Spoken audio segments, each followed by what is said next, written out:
Doy por supuesto que viste el nuevo vídeo de The Sixters y que te habrá encantado como a mí.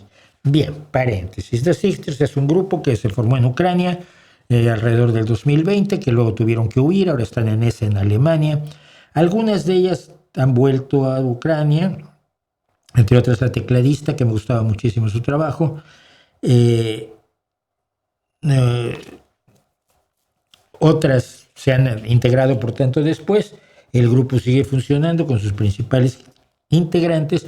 Lo formó Caterina, no me acuerdo qué es el apellido, que es la baterista, y el grupo lo lleva, de hecho, el padre de ella, Alexander, que es un tipo brillante además, y es un grupo de rock magnífico que toca temas de todo tipo. Y el último vídeo es un vídeo de júbilo y alegría, de qué bien me la estoy pasando, que también el rock es para eso. Me gustó muchísimo.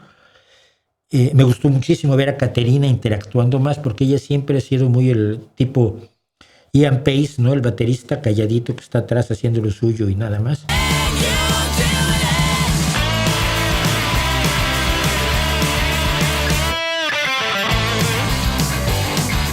Me gustó muchísimo el video de The Sixters. Yo soy súper fan del grupo, he tenido alguna interacción con el grupo.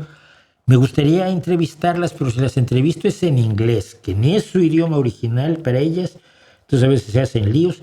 Y luego traducirlo me representa una cantidad de tiempo y de esfuerzo que no puedo invertir porque